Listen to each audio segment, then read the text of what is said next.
Dan Bates from the Greater Hamilton Chamber, and thanks for joining us this afternoon. I think we have a really exciting and informative seminar slash Zoominar, and I know Lisa has some great information for us, and I'm sure that she will be entertaining questions throughout the presentation. So if you don't know Lisa Sandlin Design, she designs for houses for life, and she is a designer, and she does creative plans for people to live in, as well as plans to guide you through a long, healthy, and prosperous and happy life. She also has certifications. She has a BS in design, an MS in architecture, certified financial educator, certified fitness instructor, financial advisor, and most recently, last year, cancer survivor.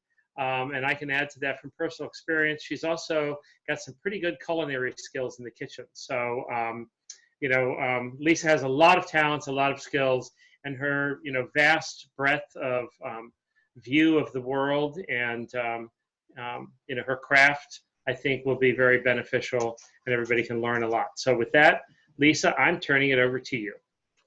Okay, Dan, thank you. Here I'm sharing my screen with everybody, and we're moving into the PowerPoint. The title is called Crisis Recovery, Wealth and Health, and we're going to look at the culmination of what I call total wellness, being body, mind, spirit, and financial health. And my slide is not advancing here. Hang on just a second.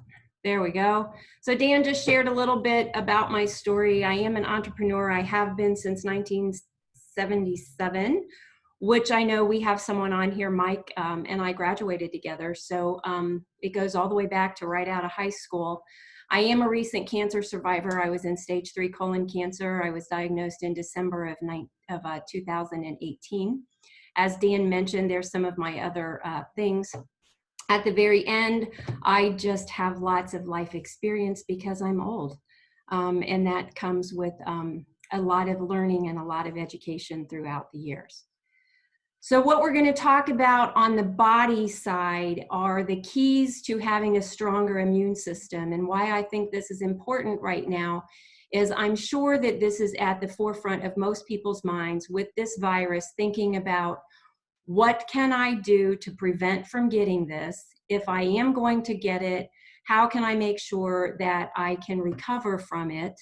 And what do I need to do to just be healthier? So where we start with that are the keys to a stronger immune system. I started studying this with my cancer diagnosis because I realized how important it was to battle cancer, that your body has to do it on its own. So the number one thing that on the top of the list is you have to drink more water. And people don't realize how important water is to your body and to your health. You want to drink a half of your body weight in ounces daily. So if you weigh 160 pounds, that's 80 ounces of water. If you want to add lemon to it, that adds some more benefit. You can see in this image, this is bubbly water. So if you like soda, this is sparkling water. I highly recommend that that's the only soda that you drink. But I'm not here to preach at you, nor am I here to tell you what to do. I'm merely making suggestions and sharing with you the information that I have gained over many years of looking at this and studying this. We want to get at least 8 hours of sleep per night. And I wish I could see your guys' faces. I can't, because most people, when I say this, think I'm crazy, because, a lot of us operate on 5, 6, 7 hours of sleep and feel like that's a pretty good night. But the recommendation is sleep at least 8 hours per night of quality sleep. That is not having a TV on in the background. That is not having things, radios playing, or even you want to make sure that your room is dark. You want it cool. You want to stay asleep as long as you can. For those of us that get a little bit older, and especially if you're drinking that kind of water, you're probably going to have to get up at least once through the night to go to the bathroom. But the key is to come back to bed and get back to sleep in that really sound, restful sleep as quickly as possible. You want to exercise a minimum of 30 minutes daily. I know there's some Other suggestions out there about, I believe that 90 minutes of exercise is optimal, but a minimum of 30. We're going to talk a little bit more about exercise later and what types of exercise, but you want to have some type of aerobic exercise daily for 30 minutes. One thing that we forget about, especially when we're sequestered like this, is to get outside and breathe fresh air, and how important sunshine is. I just recently had some blood work done and we tested for vitamin D. Vitamin D is critical to our immune system and for our health. And the best way to get vitamin D is through sunshine. So get outside, let your arms be exposed, your face. I recommend, if you're going to be out longer than 20 minutes and you're susceptible to a sunburn, of course, then protect yourself with sunscreen. I don't wear sunscreen anymore. I don't want to put any of the chemicals on my body because I'm trying very hard to detox. But again, I'm not telling you to do what I do. I'm just recommending things to you. If you can go out without sunscreen and just let those rays be absorbed into your body, it's really, really important. You want to eat 2 cups of super greens each day. Spinach, kale, dark green, leafy vegetables, romaine lettuce. You can buy your spring mixes. They make great salads. I know a lot of the restaurants have great salads that you can incorporate into your diet by carry out if you don't want to do this on your own. But eating 2 cups of super greens a day as a minimum, preferably raw, which most people prefer their greens raw anyway, is a great way to get the nutrition in your body that you need. Be careful with your salads that if you're a ranch dressing eater, it is very high in fat, and a lot of our dressings are very high in sugar, which are not things that we want to be consuming a lot of for our immune system. So think about, be very aware and cognizant of the type of dressings and the quantity of dressings that you're using. You want to make sure that you consume enough omega-3 fats on a daily basis, and we get this through seeds and nuts and grains. You want to make sure that if you are eating omega-3 and you want to consume that through a protein such as salmon or fish, you want to be sure that they're wild caught and not farm raised. There is a difference in the quality of nutrition that you're getting. I eat a tablespoon of chia seeds and a tablespoon of ground flax seeds daily. I do it in steel cut oats for my breakfast, or if I don't do that for breakfast, I sprinkle it onto my salad with those greens that I eat a huge salad daily. I eat raw walnuts every day as a way to get these omega-3s, but we need those fats in our body for our body to function properly. You want to add more plant-based whole foods to your meals. I have converted to a complete plant-based diet. Again, I'm not telling you guys to do that. That's pretty drastic. That's what a cancer diagnosis will do to you, is make you do drastic things. But keep in mind that in the foods that you consume, a plant-based whole foods diet is just what you're seeing on the screen. It's your fruits and your vegetables and your grains. Spices are real important in this.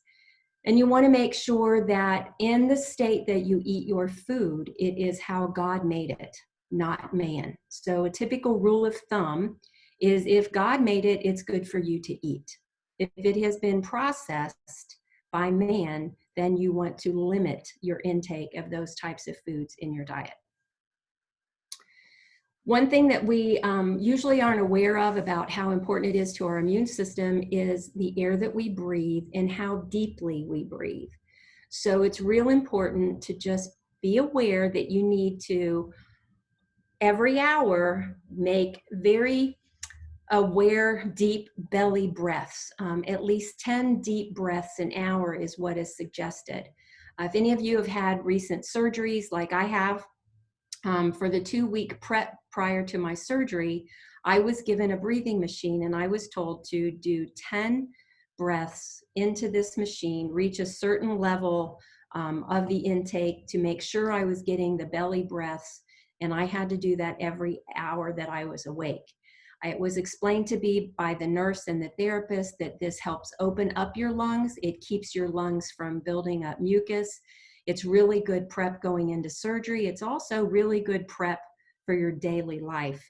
She informed me that if you feel any type of congestion coming on, if you will take the time to very deeply breathe and be very cognizant of what you are doing, you will open up your lungs and you can actually prevent things like bronchitis and stuff from coming on. So that was critical to our immune system as well. Another thing that we don't realize is so important to our physical health is our attitude. I love this quote that it's not happiness that brings us gratitude, it's gratitude that brings us happiness. So I am encouraging all of you to start your day by thinking about writing down or just saying out loud 5 things that you are grateful for every morning. And it starts your day on a completely different playing field, that when you wake up, if you are grumbling, because let's face it, when you get my age, you get out of bed in the morning and things are stiff and they kind of hurt. And I always used to tell my students that I can remember the time when I would wake up in the morning and get out of bed and not have to say ouch. But that being said, I still very much concentrate on the things that I'm grateful for every morning. And I do journal, so I write these things down and I say very positive affirmations. So gratitude plays a huge role in our immune system as well.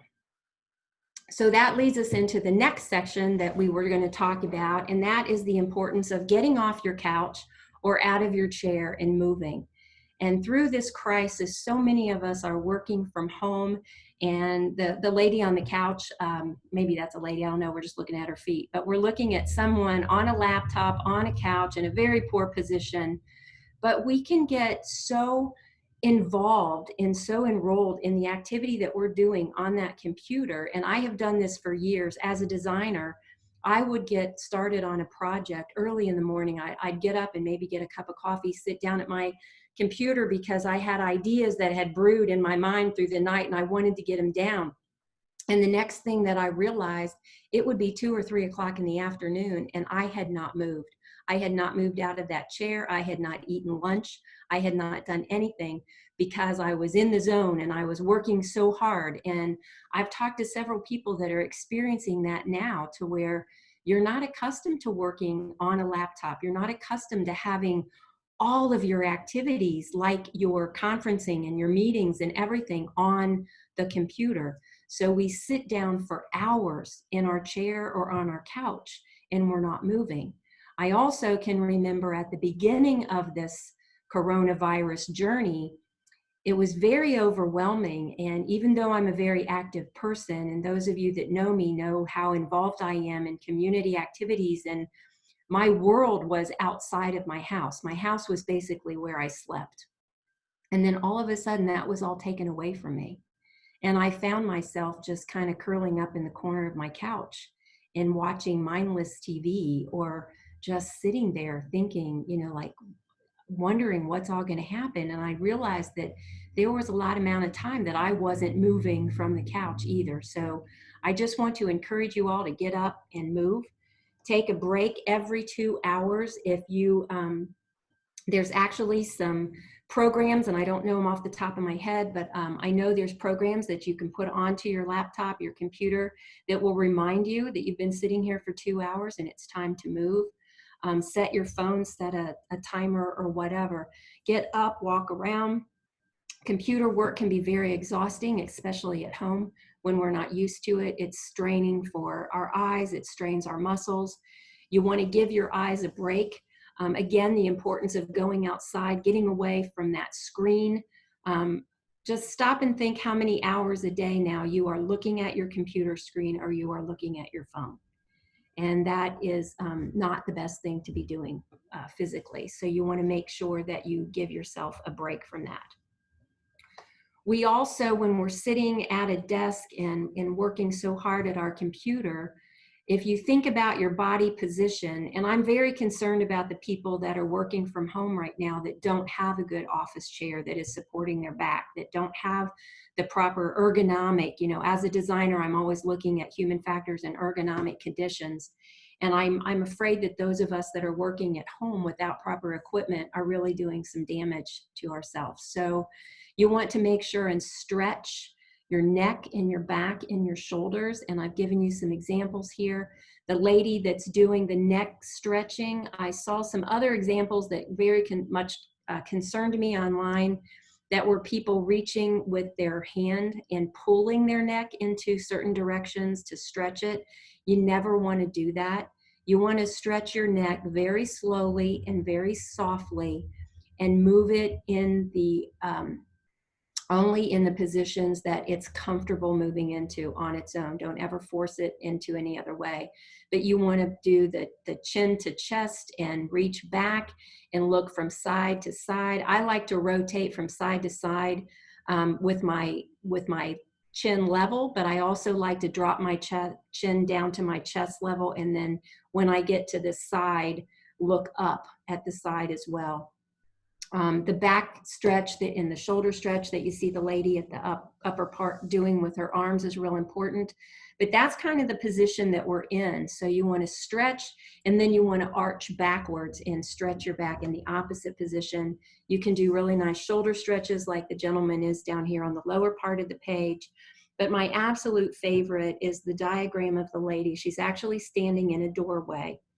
And you want to put your arm in that position. If you are in a narrow enough doorway that you can do both arms at the same time, it's great. But you want to put your arm up to the door frame and then push your torso forward and really pull that shoulder back and open up those chest muscles.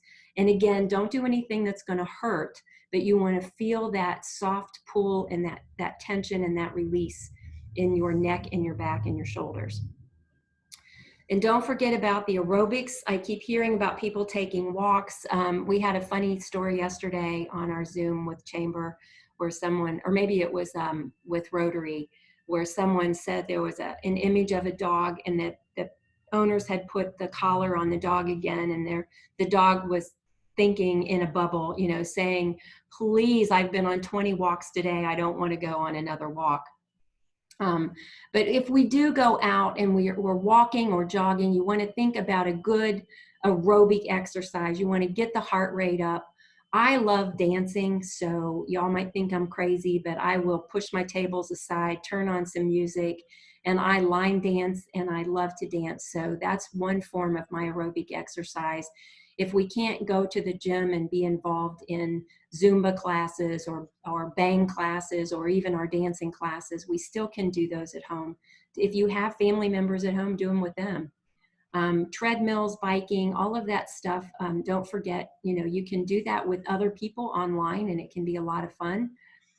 Don't forget about the weightlifting. I know most of us don't have gyms or weightlifting equipment in our homes, but you can do that with paint cans or gallons of milk, anything that gives you some kind of resistance.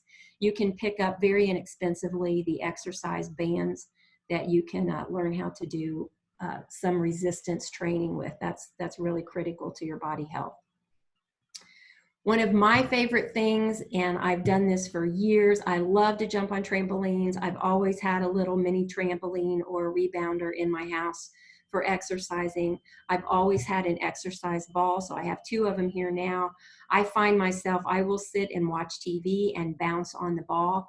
When I was doing the fitness program of Livestrong for the Y just recently, I had all of my Livestrong patients, clients, members learning how to bounce on one of these big bouncy balls. You can pick these up at $10 at Walmart.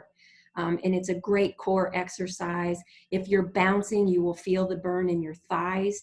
You're building your core because you're balancing on the ball.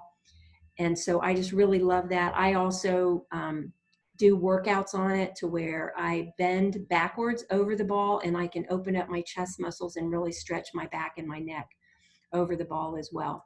So if you guys have questions about these types of exercises, let Laura or Tiffany or somebody at Chamber know in some of the next sessions that we're going to do. We can go into more of these and I can demonstrate some of these exercises.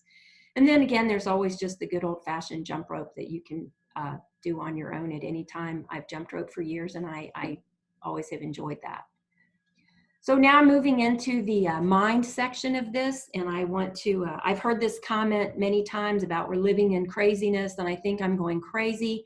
Those of us that live alone are lonely. Those of us that are living with our families need some space, and we want some away time, too much togetherness. And I just want everybody to be aware that if you think you are going crazy and you are saying these things to yourself, then you most likely will. Because our thoughts are extremely powerful. They can manifest into our reality. And there has been study and research done on this for many years. I've studied Dr. Maxwell Maltz, who is the founder of a program called Psycho-Cybernetics. He was actually the founder of the whole theory behind the power of positive thinking and how what we think about, we bring about in our life. There's also the law of attraction, there's the Tony Robbins books, there's everything out there about self-help and self-awareness, all guides you through what you think about. And it's your choice, you can think positively or you can think negatively. And that's one of the reasons why I talked about the importance of setting up the gratitude, starting your day with gratitude. So the only things that you have any control on in your life, and the other things you have to just learn how to let go, is your thoughts, which is also your attitude, and your actions. So think about what you're thinking about all the time. And then think about how you're reacting to the things that you're thinking about and what your reactions are. Are they positive or are they negative? And try to control and keep your life going in a positive direction. You want to start your day with gratitude. Like I said before, write down or say 5 things out loud that you're grateful for every day. Switch your way of thinking that life is happening for me and not to me. Because let's face it, none of us saw this virus coming. None of us could ever have imagined how quickly something like this could just shut down our entire world. But the one thing that I feel is that when life gets tough, and it does, there's constantly curveballs being thrown at you. Focus on the lessons that you can learn from them versus the negative thoughts that you're having about them. Think about why this is happening for me and what good is going to come from it, instead of this is happening to me and that it's bad. So I will share with you that when I heard the words, "You have stage 3 colon cancer," it changed my life. And most people would not understand this, but it actually changed my life for the better. As a cancer survivor, I see things differently now. I realize that life is short and that we need to make the most of each and every day. In the past, I was always so goal-oriented, and I was always so focused on what I wanted to achieve and what I wanted to accomplish and where I wanted to go and what I wanted my business to look like, that I forgot to savor the moment. I forgot to live each and every day and realize that none of us are promised tomorrow. So it really changed my life and made me appreciate things much differently. I feel that this virus is a wake-up call for all of us on many levels, from our personal health.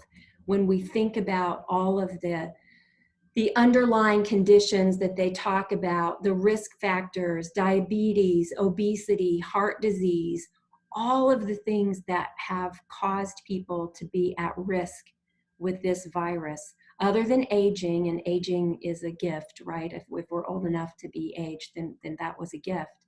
But the other things about our personal health are in your control. You actually have the ability, by how you treat your own body, to create your level of personal health. It's also a wake-up call about our financial stability and our financial health, and the people that are realizing that living paycheck to paycheck or counting on that income to always be there might not necessarily be true. The state of our nation, we're looking at things differently, and we're even looking at things differently around the world. So I'm hoping, and I totally believe that this virus is going to make things better in the long run. But again, it's how we look at it personally and our own mental wellness that's going to play a big role in how we see the world. It also plays a huge role in our healing process, be it from cancer, be it from whatever illness that we have, or just the well-being, our mental well-being, and having a positive outlook can totally change the physical state of how your body reacts to things and how your body functions. I learned that while I was going through chemo.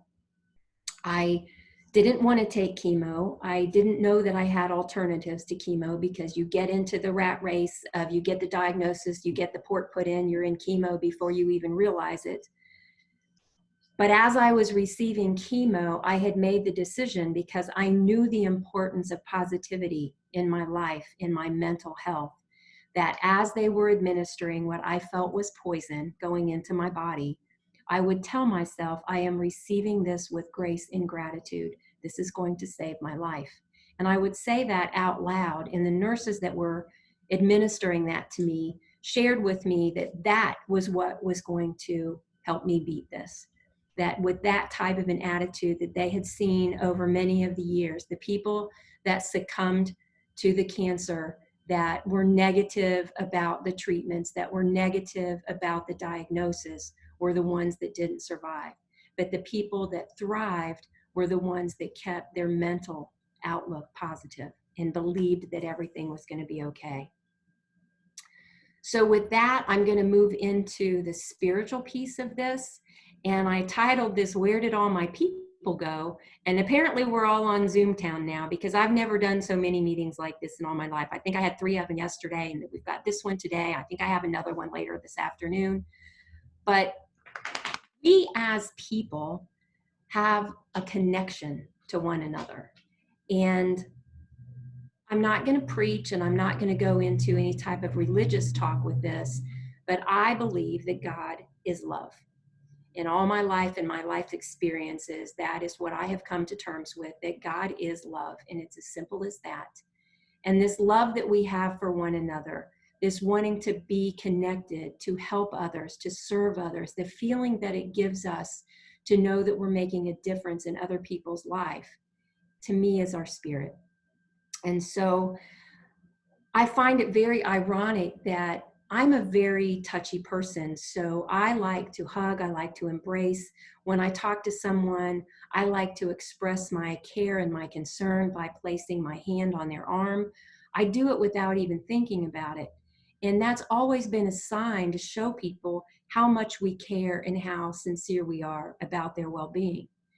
And now, because of this virus, it's very ironic that the way that we are showing each other how much we care is by keeping our distance, by social distancing or physical distancing, as we learned yesterday, to be sure and stay 6 feet apart. So we have to have faith, and we have to have hope, and we have to have reassurance in our life. And to me, that all comes from God. That all comes from love and this connection. And we see it on TV all the time about, we're all in this together. You're not in it alone. Just getting on these Zoom meetings with you guys in Chamber, and how we're all still staying close. I'm closer to some of you guys now through these Zoom meetings than I ever was whenever I was just talking to you over at the Chamber office or at a Rotary meeting. But without hope, how do we cope? And so the people that don't have any faith or any hope, I don't know how they're getting through anything like this, because we have to have hope and faith and peace and love, and we have to believe in our life. It's very strong. And we do that through meditation. We all have our own rituals. We all have our own tools of prayer and connecting with nature and fellowship, that these rituals and tools enhance our life. So I encourage everyone to keep hold of those and keep practicing those, and don't get discouraged. We will get through this. We will come out on the other side. You just have to believe in it. And I'm also going to talk about the nature connection a little bit, because again, it's so important to get outside. Go out. It's springtime, the time that we're in. And I know today is gloomy. Yesterday was beautiful, but just remember that the rain of today is bringing flowers and sunshine for tomorrow. But springtime is a time of renewal and growth and hope and beauty. And we need to savor it. We need to enjoy it. We need to take time to appreciate it. These are the miracles of life that are surrounding us every day. And this is just a typical garden that you see, you know, the flowers, people are taking such great care of their yards right now. And I just think that take it in, look at the flowers that are blooming, look at the trees that are blossoming, and just think about the miracle of life that surrounds us. And we all have to stay connected. And I think we need to appreciate and we need to embrace the virtual avenues that we now have. We are on, you know, we have FaceTime, we're Facebooking this, we're Zooming this, we've got all of these virtual connections now that we've never had before. And it's so much better to talk to somebody when you can see their face and see their expressions than it is just talking to somebody on the phone. So embrace this technology. I think that this is, again, going to be a game changer in where we go from here as business owners and what we will be doing in the future, because I think more of this virtual stuff is going to apply. So that moves me into the financial section, which I entitled Money, Woes, and Wins. And we're going to go in and talk a little bit about some of this stuff, but then we're going to do a deeper dive into this at the next session, which, Laura, we've got that arranged, I believe, for May 13th. So in 2 weeks, we're going to talk more about that. But right now, I want to open it up to what is your most important financial asset? And Laura, can you hear me? Are you there? Are you muted? I am here. Okay, so do you guys want to give me some answers here about what do you think your most important financial asset is? Can you unmute yourself? Yep, my ability to earn an income. There you go. Does everybody else think that way? Because in the years, you know, I've been a financial advisor since 1983, and I ask this question to everybody that I sit down with. And I have heard my house, my spouse, my 401k, my IRA, my retirement plan. But without your income, you don't have any of that stuff. Your income and your ability to make an income is the most important financial asset that you have. So I'm going to go back to sharing the screen again. And let's see, we're going to go to this one. So the next slide on that one was your income. Let me see where I'm at here. Hang on. Yeah. So what do we do to protect our income? Hang on, guys. Bear with me. I'm trying. Okay. Went all the way there. I didn't want to go there. Sorry.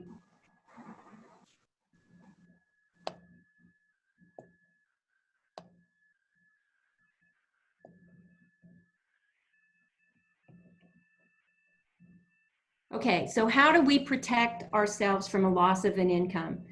There wasn't any way that we could see this virus coming. Nobody had a clue that anything like this could happen. But if we have multiple streams of income, in any book that I have ever read about successful people, is they set themselves up with multiple streams of income. So today, what you're hearing that referred to is the gig economy. So we have people now that are working a full-time job, and in the evenings, they're doing something else. They're driving an Uber, they're delivering pizzas. There's all kinds of things. Laura is a Tupperware representative, so we have our main source of income, and then we have these gigs going on the side. So that's one way of protecting yourself from income loss, is that if you have enough of these multiple streams coming in, if you lose one of them, it's not going to be so devastating. The other way, in what we're all striving for eventually, is a recurring stream of income. So when you think about what does that mean, it's getting into an investment into a position that your business runs whether you are there or not. You have a recurring stream of income coming in from some type of business. So I have multiple streams of income. I have multiple streams of income in my financial business just by the nature of what it is. I have my design practice. I have rental properties. So, and another thing that we're going to talk about that I don't have on here is having an emergency fund established that you can tap into if you do lose your income. So I was hit with this a year and a half ago when I got the cancer diagnosis, because believe me, after having 18 inches of your colon taken out, going through a few months of chemo, you don't work. You can't work. I couldn't work. There was no way that I could work with what I was going through. But I had these recurring streams of income set up through my multiple streams of businesses that I have, that it didn't hurt me at all. I was okay. I also have an emergency account set up, an emergency fund. So if I can't tap in to my business income coming in, I at least have a backup system. So those are some of the ways that you can protect yourself. You can also protect yourself right now by working in an essential field. If you've lost your job and you're not working and you have no means of income, there are a lot of essential field companies that are hiring right now that you could replace your income, even if it's temporary for right now. If you are in one of those fields, of course, you didn't lose your income to begin with. And then there's insurance. And we have all types of insurance that protects us. You hear it every day when people are tapping into unemployment insurance. That's actually provided by the state, but you pay into that and your employees pay into that. So that's an insurance from your loss of income from losing your job. Then we have disability insurance. We have workers' comp insurance, that if you get injured on the job, you can get your income replaced. And then we have life insurance. And I hate the term life insurance because life insurance does in no way, shape, or form replace a life. We can't do that, but it does replace the income that that life brought into the household. So the family can have the income lost replaced through life insurance. So that brings us to the 7 money milestones to financial security and financial independence. And the very first one is your financial education. I'm giving you a little bit of that right now, but I'm going to offer you a lot more of that here in just a few minutes. We talked about proper protection, making sure that you have your income replaced. There's long-term care insurance, there's life insurance, there's disability insurance.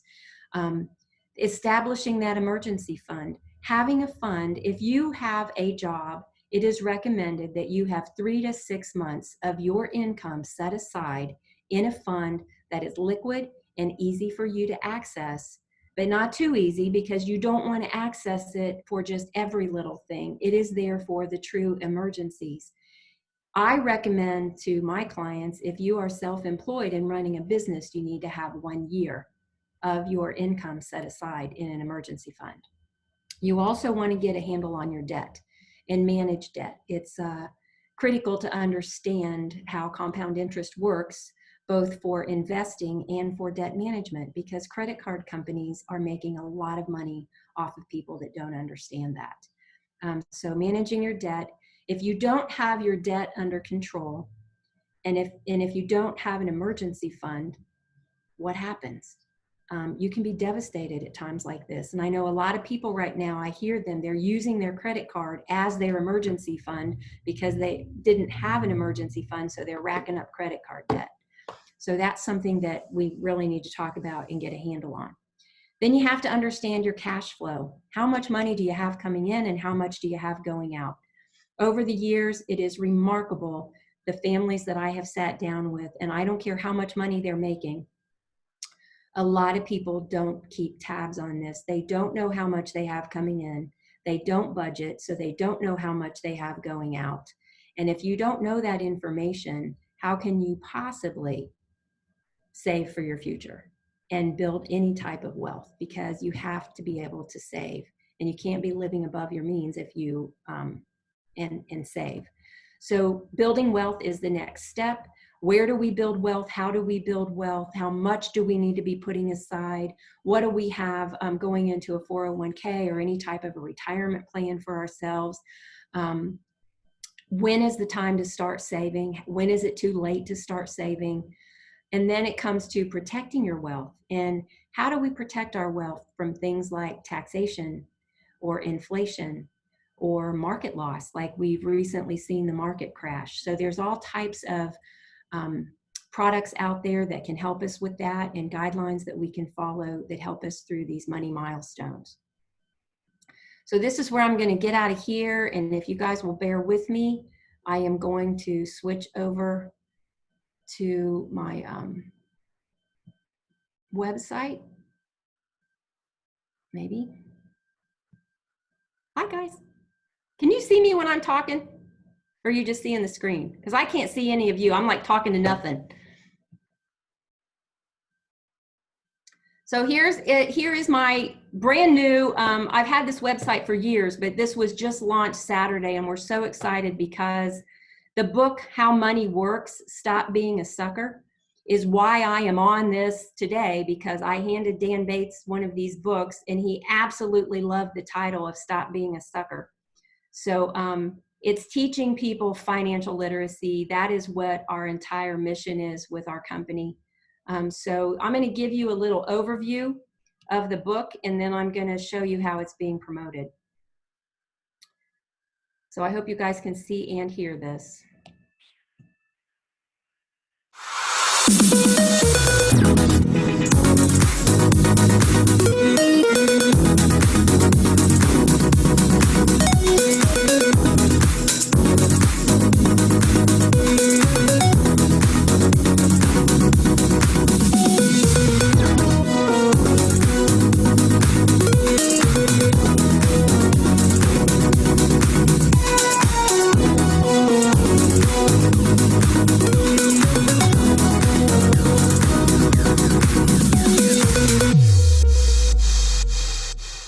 Sweet. Okay, so now I'm going to introduce you to the authors of the book. Tom Matthews and I started into this industry in 1983 together. He was in Cincinnati at that point. So Tom and I go way back. Steve Siebold, which is a co-author of this book, has been in this money industry. He actually is an author of, I think, 7 top-selling books. He is known as the modern day Napoleon Hill. He interviewed 2,300 millionaires, people making $1 million a year, to know what their secrets were. So about a year and a half ago, Steve Siebold joined our company, and he became one of my colleagues, working very closely with Tom Matthews down in Atlanta. And they wrote the book, they published the book. Andy Horner is the creative behind the book. I'm very close personal friends with all of these guys. So this is just remarkable. They had just started this book tour right before the virus hit. So they got onto a lot of places. They haven't been to a lot of places yet, so they'll pick up whenever things open back up. But listen to all of the publicity that this book is getting. More than 5 billion people around the world continue to struggle with money and financial illiteracy. It's Madison Avenue manipulation, right? It's been going on for years, and we buy into it. How bad, Steve, is financial illiteracy? It's not taught in school, so people don't know this naturally. You're right. So you grow up not knowing anything about it. You make a lot of mistakes along the way, and we're hoping to educate them and teach them how money really works so they can learn the cause and effect of all this. And it doesn't have to be generational. Exactly. No. Exactly right. Break that cycle. Once you understand the basics of financial literacy, it changes your life. The secret is financial literacy. I mean, teaching your kids how money works. I think it's really understanding how money works. Once they understand the basics of how money works, they shouldn't have to struggle for very long. Steve Siebold and Tom Matthews are the authors of How Money Works. Stop being a sucker. Money means possibility. It means opportunity. It means freedom. Things you've always wanted to do, dreams that you have. Money makes it possible.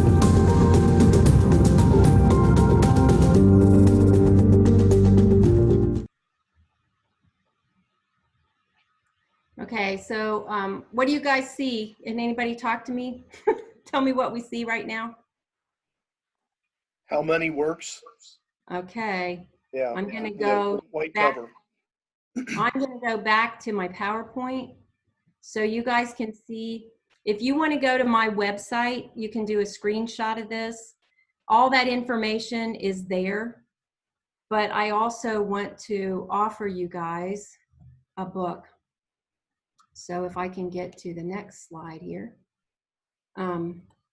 If you would like a complimentary book, you can order this book on Amazon. It is one of the top sellers right now. I think they just crossed over 250,000.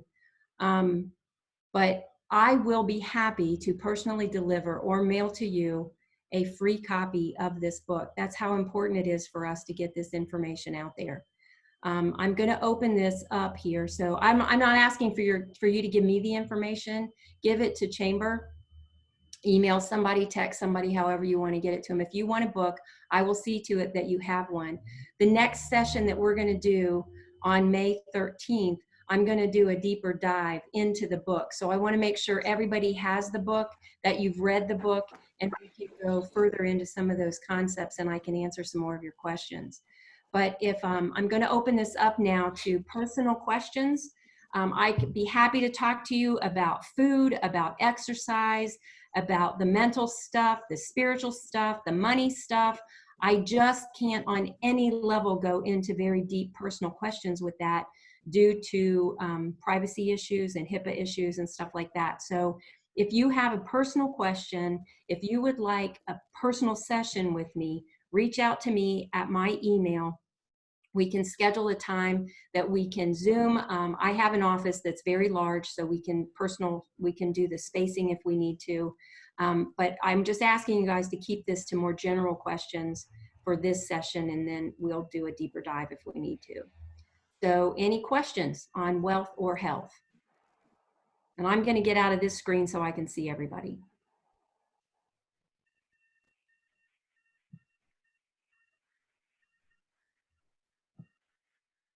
Hi. So I see 6 chat questions in there, Laura. Those are all from me.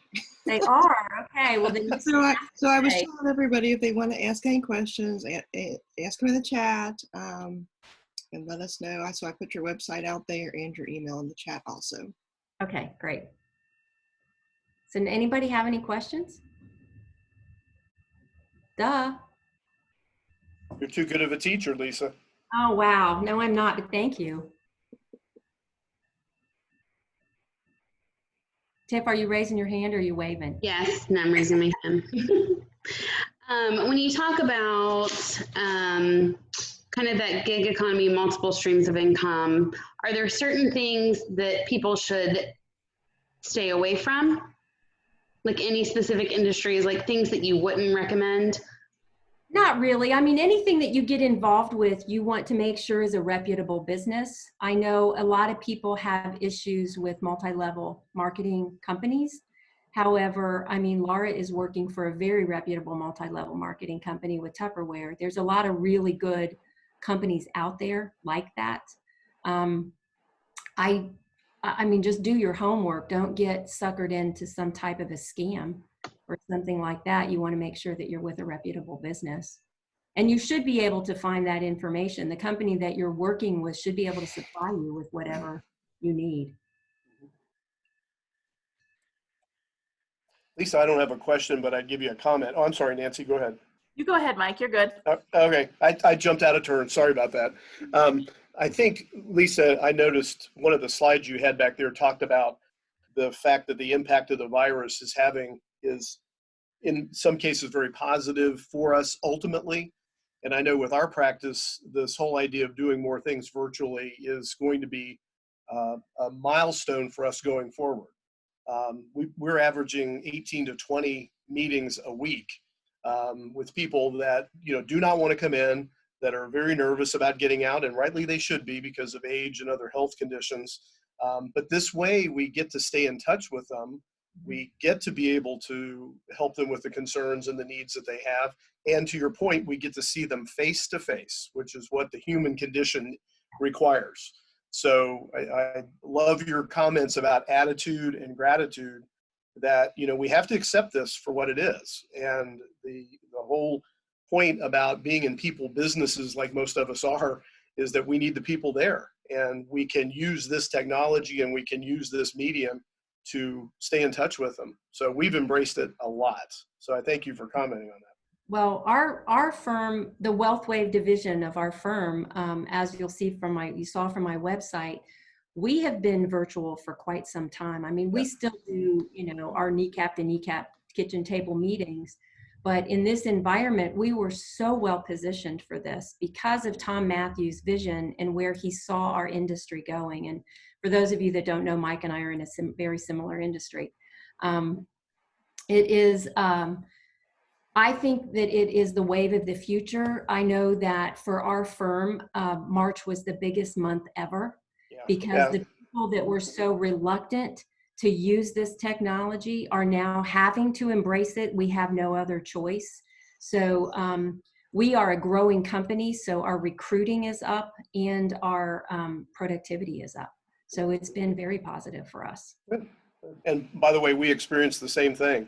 March was one of the biggest months that I think we've ever had, both on all sides of our practice, the insurance as well as the wealth management side. And, I think part of that was people wanted to reach out and they wanted to discuss things that they had been parking for some time and had no other way to do it. When you have a crash in the market due to this that we've experienced, I mean, people need to hear from their advisor. They want to talk to their advisor. They need some reassurance and some comfort that we're there for them. And, I reach out. Most of my clients don't even want to talk about their money. They just want to know that I'm still here and everything's okay. And that, and some of them that I've reached out to, they're like, well, I wasn't worried. We know what you're doing. We know how you're doing it. So the communication is the key, and it's the key in any business that you're in. And just so embrace it. I mean, I love these chamber meetings that we've been doing and all this stuff, the coffees and the conversations. It's been great. Everybody's nodding, except Dan.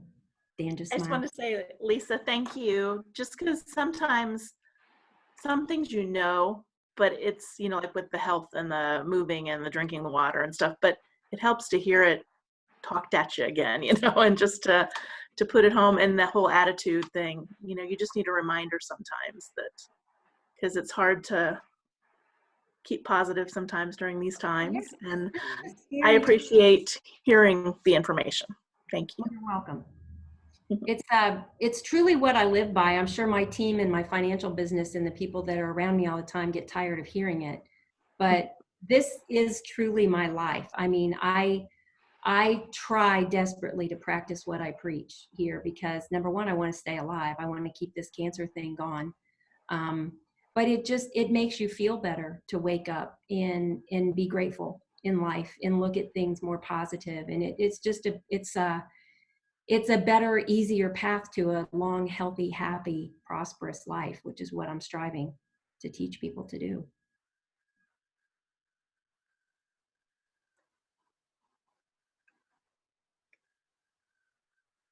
Crickets. Dan, do you have anything to say? I can't hear you. You're muted. You're still muted. Not really. The book is an easy read. So if you haven't read the book, it is very easy read. Entertaining, sometimes almost silly, but that's okay. But it is good information. And back to the health part. It's the things we probably, like Nancy said, we know we don't do. I was calculating here how many cups of water I would have to drink in a day. I'm already up 2 or 3 times a night as it is. So, kind of like. Do it early. Have to drink it early at our age. So, so that kind of makes me wonder. But anyhow, it is good. And I do think we have to be reminded because we get caught up in our routines, and damage happens slowly over a long period of time, and you don't really feel it until the damage is significant. So, and I think that's true physically and mentally, and probably financially as well. So, all these things eat away a little chip at a time, and go unnoticed until then. It's it's a much bigger issue. Well, I will share with you guys that I had no clue that I had cancer. I had no symptoms. I thought I was doing fine. I went in for a routine colonoscopy, and they found a polyp that was too big to remove. Did not test positive for cancer, but my surgeon, thank goodness, wanted to treat it as though it was cancer and removed 18 inches of my colon, and thank goodness he did, because it was, my entire lining of my colon was cancerous, and it had spread to lymph nodes. So it was stage 3. So knowing that, when I came out of it, it was like, I don't know if they got it all or not, because when they find it in a lymph node, you don't know where it's at. So I got into the cycle of what you get into in the medical field, and that is you do what they tell you to do. And I was 5 treatments into the recommended 12 treatments of chemo when I had done enough research that I realized that I wanted to take a different route. I wanted to do a more naturopathic route, something that I was in control of, that I believed was going to keep me healthy for a lot longer than the chemo would. That was my own personal decision, and everybody has to come to their own terms. When it's your health, it's your health. But do yourself a favor and reach out to every avenue that you can to find out enough information that you can make an informed decision about what you want to do. And that's really what I'm encouraging you to do with your health. A plant-based whole food diet might not be for everybody. I've done enough research that I have backing to believe that it's probably the best thing for me. But so is the exercise and everything that goes along with it. It's a total package. You can't segment things out of your life. It has to be this body, mind, spirit. And then of course I've added the financial piece that you don't ever hear anybody talk about when they talk about total wellness. But if you don't have peace of mind financially, if you don't have the means to take care of yourself by going to the doctor and getting the proper health care, how can you possibly be well? You're going to be worried about money all the time, and you're not going to have the positive mental thing. You're not going to have a positive physical well-being, because if your mental state is off, that affects your physical state. So I think the financial piece and the financial literacy, the financial education is critical.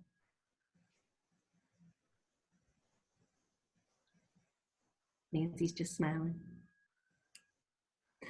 Any other questions, guys? We're at 2:30, so we've been on here an hour. Very good, Lisa. Thank you. Thank you, Mike. Lisa, do we just want to remind everybody when the next session is and what you're going to cover in that session? Okay, it's going to be on May 13th, probably the same time slot, 1:30.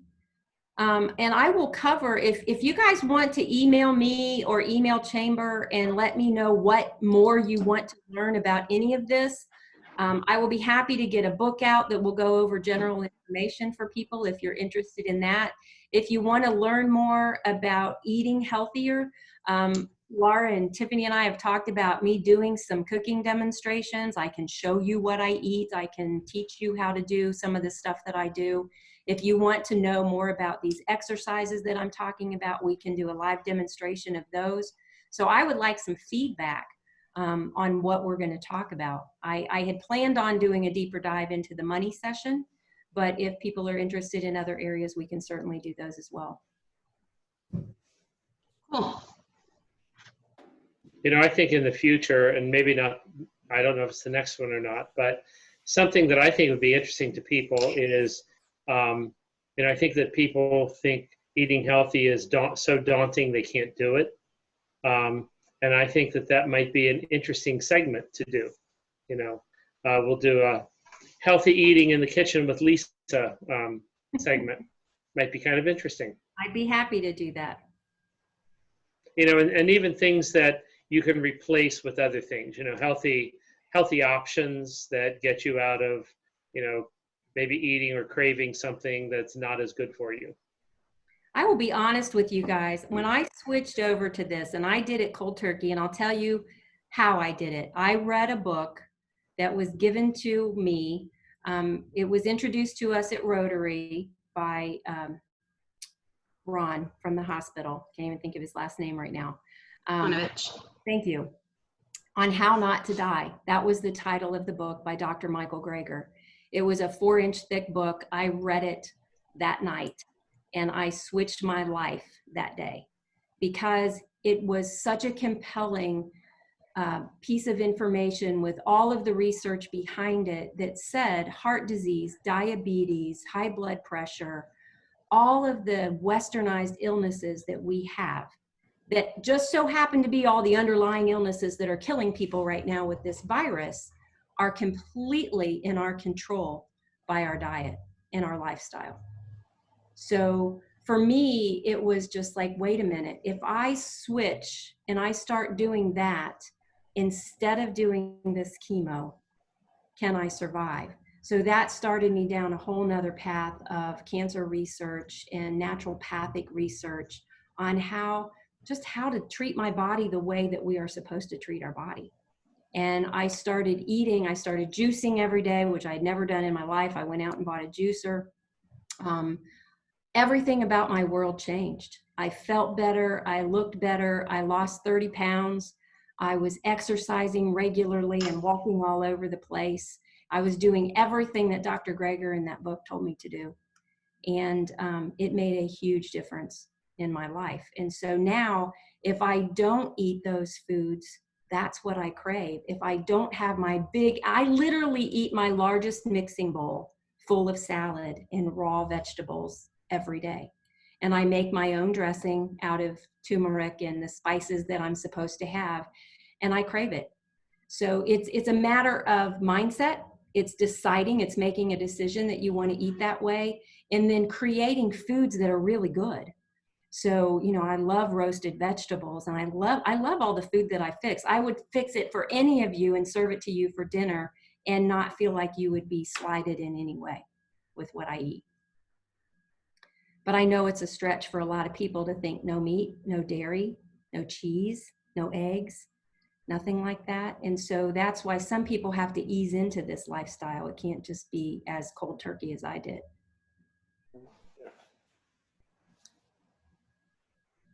So yes, Dan, we will do that if you would like. Be happy to. I mean, we can check around, but I think it might be interesting for people. Yeah, I think it'd be fun. And it's a good time, while a lot of people are still spending more time at home, it's a good time for them to experiment at home with foods. Very good. Well, thank you, Lisa.